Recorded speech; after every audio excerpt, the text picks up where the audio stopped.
Good morning, class. So today we are going to study about the concept of artificial intelligence.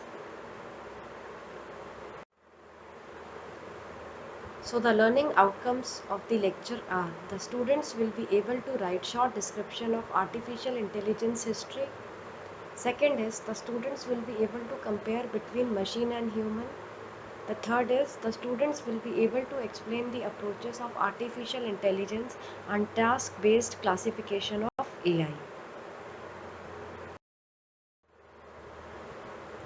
So students, आज हम पढ़ेंगे short description of AI history. Then हम compare करेंगे what is the difference between machine and human. Then we will discuss about the approaches of AI and lastly we will discuss about the task based classification of AI.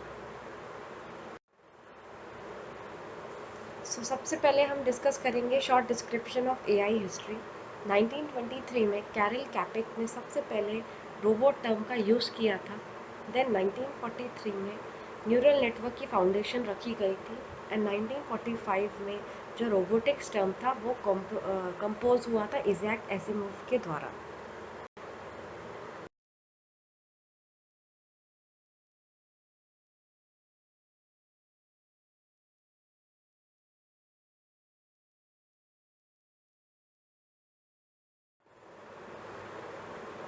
Nineteen 1950 में Alan Turing conducted Turing test for evaluation of intelligence. So 1950 में Alan Turing ने Turing test conduct किया था जिससे कि intelligence को evaluate कर सके.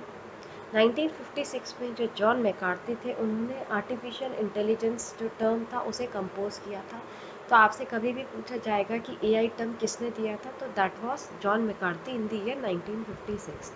देन 1958 में जॉन मैकार्थी ने LISP प्रोग्राम लैंग्वेज एआई के लिए इंट्रोड्यूस करी थी. 1964 में अनदर डेवलपमेंट हुआ जिसमें डैनी बॉब्रो ने प्रूव किया कि कंप्यूटर्स नेचुरल लैंग्वेज को समझ सकते हैं. सो बेसिकली नेचुरल लैंग्वेज वो लैंग्वेज होती है जो ह्यूमन बीइंग ईजिली एक दूसरे की समझ सकते हैं. सो इधर यहाँ पे ये बताया गया कि कंप्यूटर्स भी ऐसी लैंग्वेजेस को समझ सकते हैं. Then 1965 में Joseph built Eliza, an interactive program that carries on a dialogue in English. So 1965 में जोसेफ ने एक एलिजा डेवलप करी जो कि डायलॉग मतलब बातचीत करती है इंग्लिश में. देन 1969 में जो स्टैनफोर्ड यूनिवर्सिटी के साइंटिस्ट थे उन्होंने एक रोबोट डेवलप किया जिसका नाम था शैकी, जिस पे लोकोमोशन और प्रॉब्लम सॉल्विंग स्किल्स एबिलिटी थी. In 1973, robotics group built Freddy, a famous Scottish robot. So 1973 में जो robotics group थे उन्होंने मिलकर एक famous Scottish robot डेवलप किया था जिसका नाम था फ्रेडी. 1979 में सबसे पहला कंप्यूटर कंट्रोल्ड ऑटोनोमस व्हीकल बना था जो कि स्टैनफोर्ड कार्ट के नाम से जाना जाता है. एंड 1985 में Harold Cohen created and demonstrated the drawing program जिसका नाम था Aaron. So in 1990, we have seen another development in artificial intelligence. For example, there is significant demonstration in machine learning, case-based reasoning, multi-agent planning, scheduling, data mining, web crawler, natural language understanding and translation, vision, virtual reality and games. So these all were the development in the year 1990. Then 2000 में MIT display Kismet, a robot with a face that expresses emotion. So 2000 में MIT ने एक robot display किया जिसका नाम किस्मत था जो कि इमोशंस को एक्सप्रेस करता था, जिसके अंदर इमोशंस थे. Is it clear class? So I hope आपको हिस्टोरिकल बैकग्राउंड एआई का समझ में आया होगा. Now let us discuss the comparison between machine and human. Machine और ह्यूमन में क्या डिफरेंस है? सो सबसे पहला जो डिफरेंस है that is there is no life in the machine but humans have life. Machine is a non living being while humans are living being. ये सबसे पहला डिफरेंस है. Then second is brain of the human are analogue and machines are digital.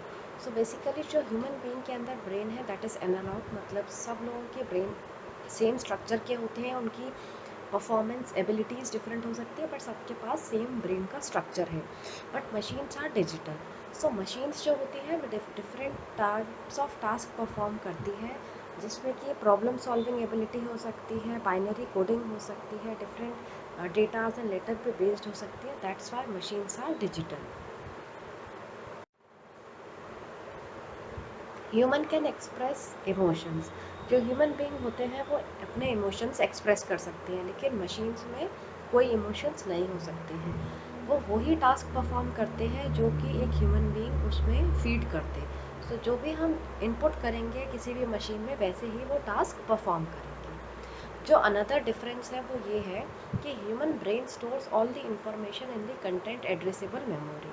जो human brain है वो जहाँ पे content हम स्टोर कर रहे हैं वहाँ पे सारी इंफॉर्मेशन स्टोर हो जाती है, लेकिन मशीन एक यूनिट यूज़ करता है, that is byte addressable memory. So this is the difference between human brain and a machine.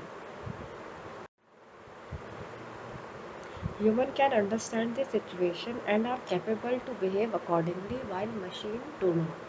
तो ह्यूमन बीइंग में कैपेबिलिटी होती है कि एज पर द सिचुएशन वो बिहेव कर सके। जैसे अगर हमारे पास कोई सिचुएशन आएगी then we will be able to perform the task accordingly या behave accordingly. In the same way machine जो है उनके पास ये कैपेबिलिटी नहीं होती है कि एज पर सिचुएशन वो बिहेव कर सके। Next difference is brain are said to be parallel and machines are said to be serial. So जो brain होते हैं वो parallel order में perform करते हैं। That means कि अगर एक टाइम पे उनको कोई टास्क दिया गया है तो वो parallel way में perform कर सकते हैं। Like they can see, they can think about any task. So brain जो है वो पैरेलल तरीके से काम करते हैं, लेकिन मशीन एक सीरियल ऑर्डर में काम करती है कि पहले वो कौन सा टास्क परफॉर्म करेंगे, उसके बाद नेक्स्ट स्टेप उनका क्या होगा। नेक्स्ट डिफरेंस अगर हम देखें तो humans have their own intelligence. So human being के पास उनकी खुद की इंटेलिजेंस होती है, तभी हम intelligent question that is IQ find out कर पाते हैं। लेकिन मशीन्स के पास खुद की इंटेलिजेंस ना होकर आर्टिफिशियल इंटेलिजेंस होती है। सो बेसिकली जिस मशीन में हमने इनपुट किया है और वो ह्यूमन बीइंग की तरह किसी टास्क को परफॉर्म कर पा रही है, that is artificial intelligence. Next difference is there is no fixed processing speed in the human brain, but machines have fixed speed specification. तो human being के जो brain है उनकी कोई fixed speed नहीं होती कि वो किस level पे या किस speed से task को perform करेंगे, लेकिन एक particular machine की specification होती है कि उनकी क्या speed है task को perform करने की। Like हम जब laptop open करते हैं या उसमें कोई task perform करते हैं then उसकी भी speed होती है। Now let us discuss about the AI tool that is Typecast, which is an online text-to-speech avatar and AI voice generator. So basically, this is the Typecast tool in which we write something and then it is generated in AI voice. तो जैसे कि यहाँ लिखा है trust me there is no such thing as good people. So इसमें हमारे पास voice generate होगी artificial intelligence based.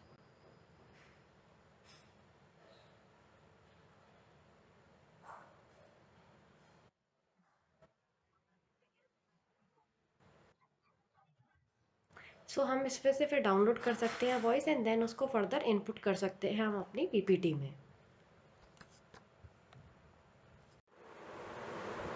So I hope class you must have understood the comparison between a human and a machine. Now let us discuss about the approaches of artificial intelligence. So basically AI has four approaches. First is system that think like human. Second is systems that act like human. Third is system that think rationally, and last one is systems that act rationally. So सबसे पहले हम बात करेंगे first approach की, that is system that think like human, जिसको हम बोलते हैं the cognitive modelling approach. This approach deals with the design of a machine that has the capability to think like human. Firstly it will require the knowledge about the working of human mind.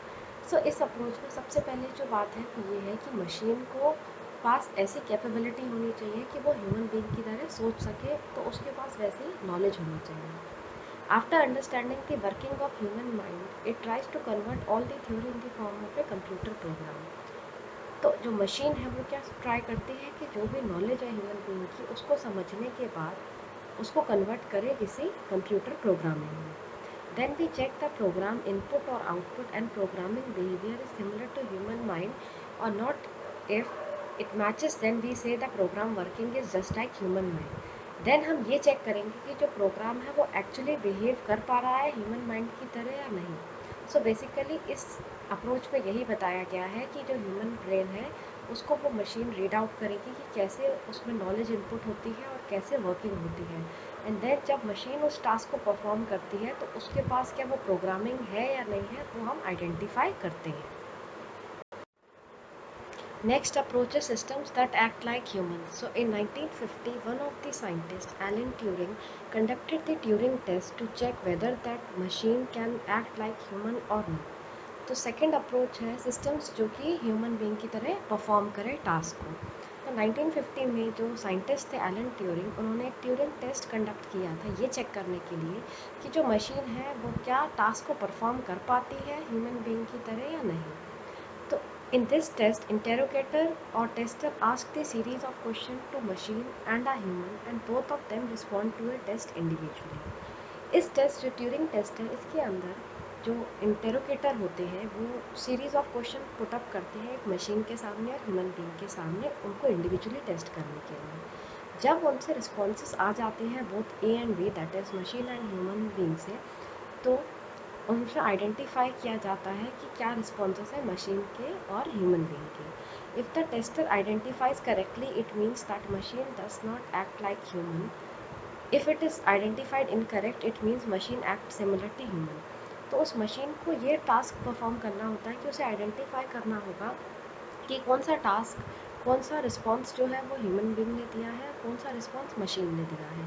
अगर जो machine है वो इसको interrogate कर पा रही है कि हाँ ये जो रिस्पॉन्सेस क्वेश्चन के हैं वो मशीन ने दिए और ये रिस्पॉन्सेस ह्यूमन बीइंग ने दिए हैं, दैट मीन्स जो मशीन है दैट इज़ सक्सेसफुल।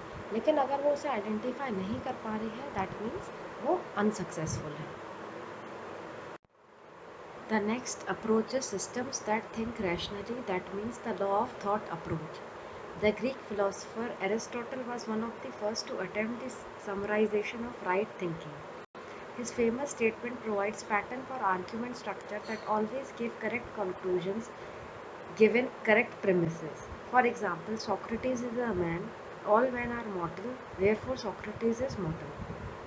तो बेसिकली जो थर्ड अप्रोच है उसमें ये बताया गया है कि ऐसा सिस्टम जो कि एक तार्किक रूप से किसी चीज़ को समझ सके। तो जो ग्रीक फिलोसोफर एरिस्टोटल थे इन्होंने जो अटेम्प्ट दिया था समराइज करने का था वो था राइट थिंकिंग। जैसे कि सोक्रेटिस एक मैन है, ऑल मैन्स मॉर्टल है, तो समराइजेशन में हम ये कह सकते हैं कि सोक्रेटिस मॉर्टल है। There are two main obstacle to this approach. इस अप्रोच के लिए एक ऑब्स्टिकल है जिसमें कि पहला है it is not easy to take informal knowledge and convert it in formal terms required by logical notation, particularly when the knowledge is less than 100% certain. तो अगर हमारे पास कोई इनफॉर्मल नॉलेज है या इन्फॉर्मेशन है तो हम उसे पूरी तरीके से 100% तरीके से लॉजिकली प्रूफ नहीं कर सकते हैं। Second, there is a big difference between being able to solve a problem in principle and doing so in practice. Even problem with just a few dozen facts can exhaust the computational resources of any computer unless it has some guidance as to which reasoning steps to try first. तो अगर हम कोई problem की बात करते हैं तो computer भी उसे पूरी तरीके से सॉल्व नहीं कर सकता अगर उसमें स्टेप बाय स्टेप गाइडेंस नहीं दी गई है। तो दो ऑब्स्टिकल्स इस अप्रोच के हैं जिसमें कि पहला है कि अगर हमारे पास कोई इनफॉर्मल नॉलेज है तो हम उसे सर्टेनली प्रूफ नहीं कर सकते कि वो फॉर्मली नॉलेज है या नहीं है। सेकंड इज़ कि जो हमारे पास कंप्यूटर है क्या वो प्रॉपर गाइडेंस से किसी भी अप्रोच को फॉलो करता है या नहीं करता है। System that act rationally, that is rational agent approach. Rational agent is anything which makes always right decision similar to human. It always tries to give the best outcome among the possible outcomes. So इस approach में basically जितने भी decisions हैं उनमें से best possible outcome decide करते हैं। An agent is something that acts. An agent from is intended to recognize the environment, adapt to change and operate automatically. So इस अप्रोच में बेसिकली जो एजेंट है वो एक्ट करेगा तो वो एज पर द एनवायरनमेंट अपने आप को चेंज करेगा और ऑपरेट करेगा। Unlike the laws of thought approach, these agent has to the capability to act on incomplete knowledge or to still act when it is not possible to prove what is the correct thing to do. तो इस approach में जो agent है, अगर उन्हें knowledge नहीं है, incomplete knowledge है, देन ऑल्सो उन्हें अपना बेस्ट पॉसिबल आउटकम देना होगा. Now class, let us discuss about this AI tool which name is Voice Maker. Basically इस टूल से हम लोग AI जनरेटेड ऑडियोज डाउनलोड कर सकते हैं. जैसे कि मैंने यहाँ पर वॉइस मेकर की साइट खोली हुई है और यहाँ टेक्स्ट लिखा हुआ है now let us discuss about AI tools. तो यहाँ आप ऑप्शंस देख सकते हैं कि वेरियस ऑप्शंस है कि हम क्या वॉइस इफेक्ट देना चाहते हैं, कब हम पॉज देना चाहते हैं, कितना एम्फेसिस देना चाहते हैं, स्पीड क्या रहेगी, पिच क्या रहेगी, वॉल्यूम हम हाई लो क्या रखनी है. तो हम ये सारे ऑप्शंस एक्सप्लोर कर सकते हैं. अब जैसे कि यहाँ लिखा है now let us discuss about AI tools, तो हम इसको कन्वर्ट करेंगे एआई में. अब यहाँ पे आप देखेंगे कि हम इसको कन्वर्ट करेंगे.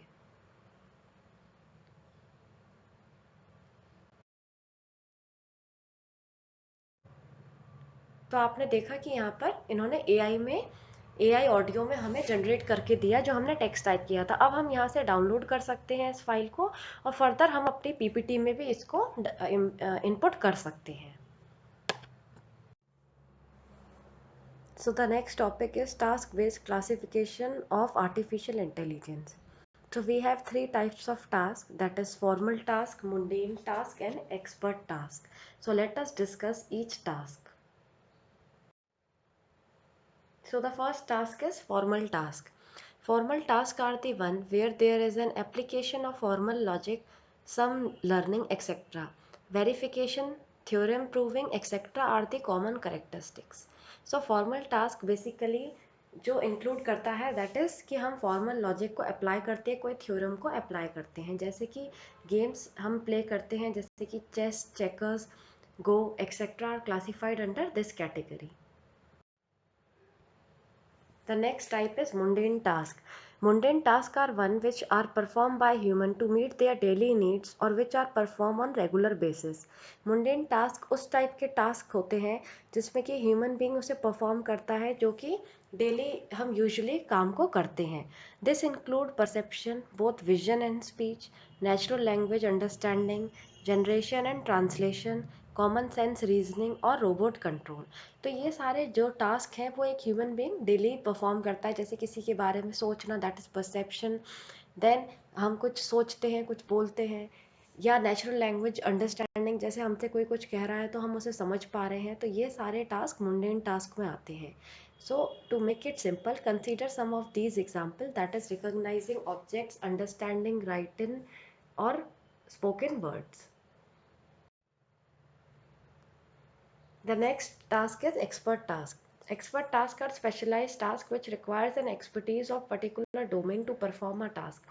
Expert tasks एक specialized task होते हैं जो कि किसी expert को perform करने होते हैं. जैसे कि साइंटिफिक डिस्कवरी है, मेडिकल डायग्नोसिस है या कुछ फाइनेंशियल एनालिसिस करना है तो वो एक एक्सपर्ट करेगा.